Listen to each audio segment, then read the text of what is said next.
Olá, quinto ano, tudo bem? Sou a professora Cleia. Mais uma vez estamos aqui para mais uma aula. Sejam muito bem-vindos à nossa aula de hoje. Espero que vocês estejam com saúde, estejam aí junto com a família, se cuidando, tá bom? Um abraço especial a cada um de vocês. Estou com muitas saudades. Vamos fazer oração para iniciar a nossa aula de hoje? Vamos lá? Vamos fechar os olhos e vamos agradecer a Deus pela nossa vida? Obrigado, Senhor, pela minha vida, pela minha família, pela minha saúde, pela minha casa, pela minha escola. Obrigado, meu Pai, pelos seus cuidados. Eu lhe agradeço em nome do seu Filho Jesus. Amém. E hoje a nossa disciplina é Ciências. Peguem o livro e vamos abrir na página 211, onde está o nosso conteúdo de hoje. E vocês deverão fazer os exercícios até a página 217. Aula direcionada aos meus queridos alunos do quinto ano, tá bom?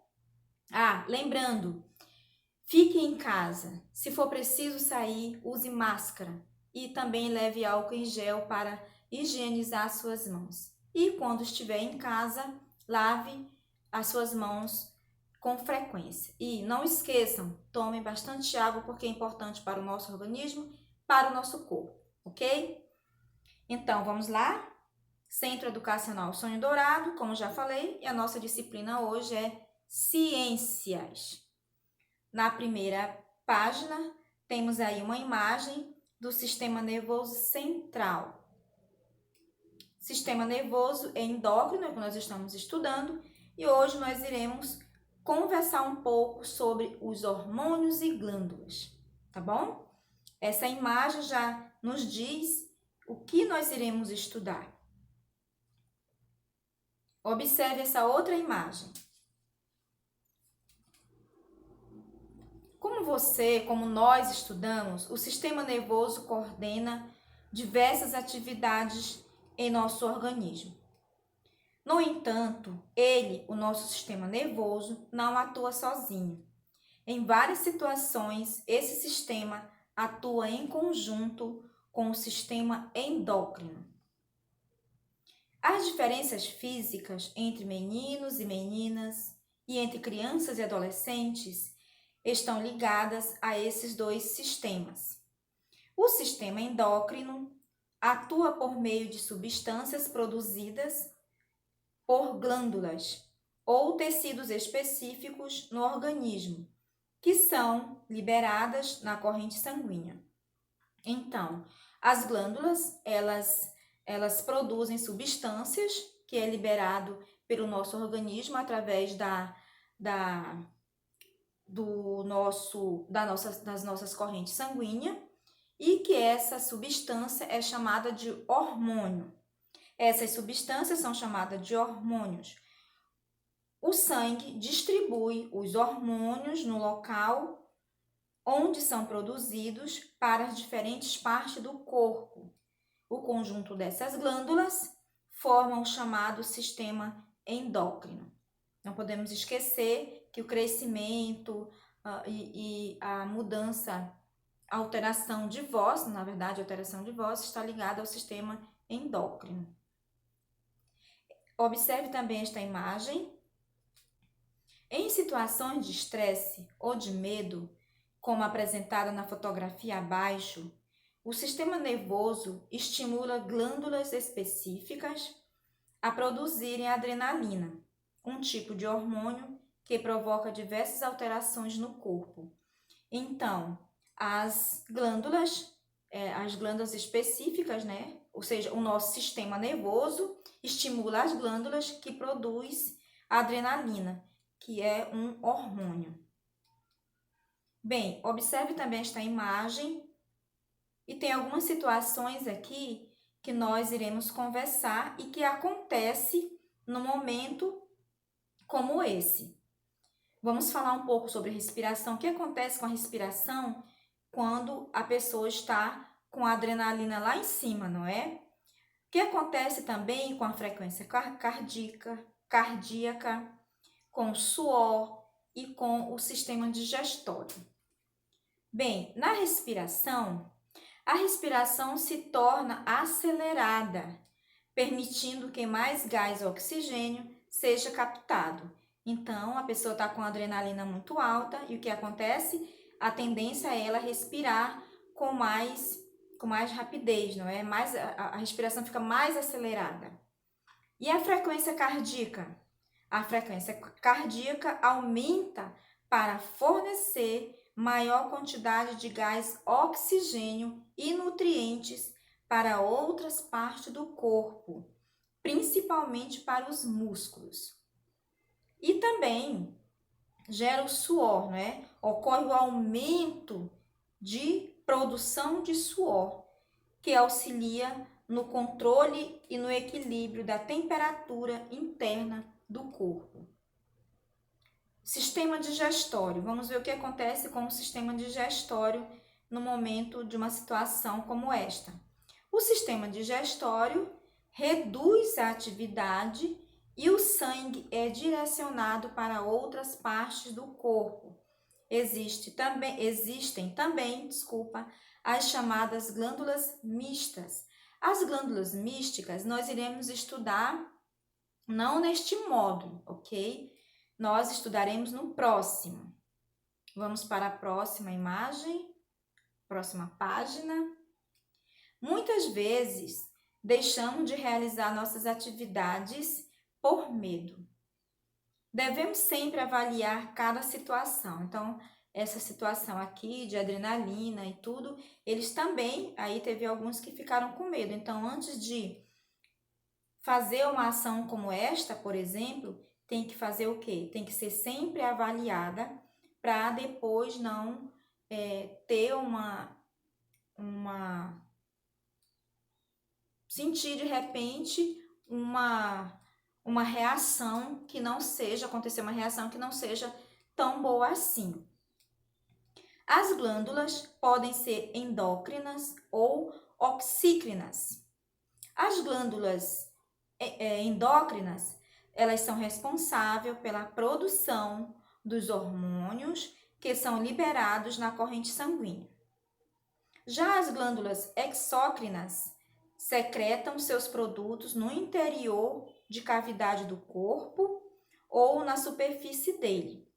As glândulas digestivas liberam seus produtos no interior do estômago para auxiliar a digestão dos alimentos.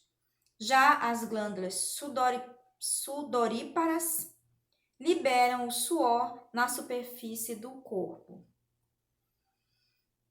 Agora, vamos conhecer algumas glândulas endócrinas e suas ações no nosso corpo. Nós temos aí algumas imagens que nos diz o que acontece com as glândulas no nosso corpo. Bem, nós temos aí o hipotálamo, não é? Que faz parte da região do encéfalo. Tem também a hipófise, que também faz parte da região do encéfalo. E nós vamos agora ver cada uma dessas partes. Bem, nós temos aí a hipófise. Ele produz hormônio que controlam outras glândulas e que regulam o crescimento do corpo. Então, hipófise está ligada ao crescimento do corpo. Tem também a tireoide. A tireoide, ela se localiza, né, nessa região do pescoço e a tireoide produz 2 tipos de substâncias. Essas substâncias, elas são essenciais para o funcionamento do nosso corpo, para o funcionamento do nosso metabolismo. É um conjunto de reações químicas em nosso corpo que vão se dividir em ações anabolismo e catabolismo. Nas ações catabolismo, no anabolismo, acontece a ação das substâncias e no catabolismo acontece aí a quebra destas substâncias.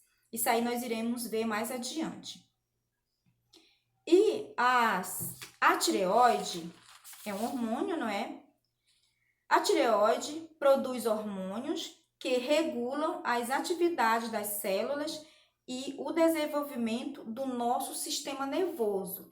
Bem, nós vamos falar um pouquinho sobre o que acontece com o nosso organismo quando se tem hipertireoidismo e hipotireoidismo. Essa primeira, que é hipertireoidismo, quando o nosso metabolismo está muito acelerado, o que acontece é que está acontecendo um processo de hipertireoidismo, que tem pessoas, quando estão assim, elas ficam com os olhos grandes, arregalados, não é? Cresce essa região, fica crescida e o metabolismo fica acelerado.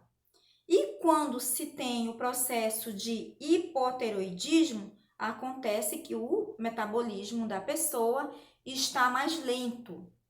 Aí pode ser que a pessoa até fique acima do peso, tá bom? Então, se dá esses dois processos, tem mais, não é? Quando acontece aí excessivo, né? Quando está descontrolado os hormônios da tireoide, tá? Suprarrenais, vamos ver o que quer dizer. As setinhas estão mostrando aí para melhor entendimento, tá bom, meus amores? Suprarrenais produzem hormônios que preparam o corpo para a situação de estresse. Então, está ligado aí, situação de estresse, de emoções. Também está ligado aos suprarrenais. E nós vamos ver agora parte também importante do sistema, não é? Uma parte importante do sistema, do nosso sistema masculino e do sistema feminino. Por exemplo, o ovários é um órgão feminino que produz hormônios, né? Os ovários produzem hormônios que são responsáveis tanto pelo desenvolvimento de características de sexo feminino, quanto pelos processos associados também ao sexo feminino, como o ciclo menstrual e também a gestação. Então, aí se dá esse processo através dos ovários, que se dá esse processo, que produz hormônios, não é? Se dá esse processo aí da menstruação, caracteriza, não é? A menina do menino, não é? E aí, através dos ovários, que se dá o processo de menstruação e também de gravidez. Vamos ver agora nos meninos. Testículos. Testículos produzem hormônios que são responsáveis pelo desenvolvimento de características também, característica masculina, pelo desenvolvimento de característica do sexo masculino, como a produção de espermatozoides e o engrossamento da voz. Lembra que eu falei para vocês que é no sistema endócrino que se dá esse momento essa questão do engrossamento da voz, né, da adolescência? Então, é através dos testículos que se dá esse engrossamento da voz também e a produção de espermatozoides. Vamos continuar. Alterações hormonais e a saúde. Observe que tem um cartaz. 14 de novembro, Dia Mundial do Diabetes. Observe o cartaz ao lado. Você já ouviu falar em diabetes? O que você sabe sobre esse assunto? Quando os hormônios não são produzidos em quantidade adequada, podem ocorrer alguns problemas no organismo, como o diabetes. Bem, quero falar uma coisa importante aqui. Às vezes a gente fala o diabetes ou a diabetes, né? O diabetes ou a diabetes. Dentro da norma culta da língua portuguesa, o termo diabetes pode ser usado tanto no gênero feminino quanto no masculino. Não tem problema nenhum, está certo o termo ou diabetes ou a diabetes. Se você falar esses dois termos aí, não tem problema, está correto dentro da norma culta da língua portuguesa, ok? Bem, quando os hormônios não são produzidos em quantidades adequada, podem ocorrer alguns problemas no organismo, como a diabetes. A glicose é um tipo de açúcar que deve ser transportado da corrente sanguínea para o interior das células. Esse transporte é auxiliado pela insulina, hormônio produzido pelo pâncreas. Quando a insulina não é produzida em quantidade suficiente ou não realiza suas funções adequadamente, há um acúmulo de glicose no sangue. Esse acúmulo causa diversos problemas ao organismo, o que caracteriza a diabetes. O que é diabetes? Diabetes é uma doença causada pela produção insuficiente ou má absorção da insulina, hormônio que regula a glicose no sangue e garante energia para o organismo. A insulina é um hormônio que tem a função de quebrar as moléculas e glicoses, ou seja, o açúcar, transformando em energia para a manutenção das células do nosso organismo. O diabetes pode causar o aumento da glicose, da glicemia, e as altas taxas podem levar a complicações no coração, nas artérias, nos olhos, nos rins e nos nervos. Em casos mais graves, o diabetes pode levar à morte. De acordo com a Sociedade Brasileira de Diabetes, existem atualmente no Brasil mais de 13 milhões de pessoas vivendo com a doença, o que representa 6,9% da população nacional. A melhor forma de prevenir é praticando atividades físicas regularmente, mantendo uma alimentação saudável e evitando, consumo de álcool, tabaco e outras drogas. Portanto, comportamentos saudáveis também evitam não apenas o diabetes, mas como outras doenças crônicas, como o câncer, por exemplo. Quais são os tipos mais comuns de diabetes? O diabetes mellitus pode se apresentar de diversas formas e possui diversos tipos diferentes. Independente do tipo de diabetes, com aparecimento de qualquer sintoma, é fundamental que o paciente procure com urgência o atendimento médico especializado para dar início ao tratamento. E o que é diabetes tipo 1?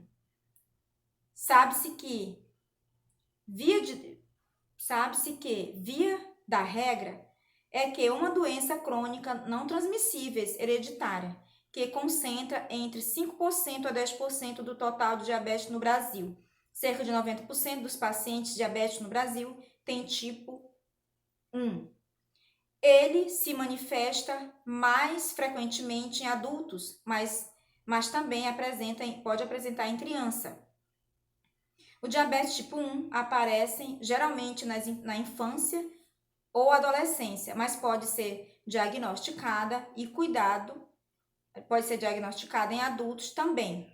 Pessoas com parentes próximos que ou tiveram doenças devem fazer exames regularmente para acompanhar a glicose no sangue.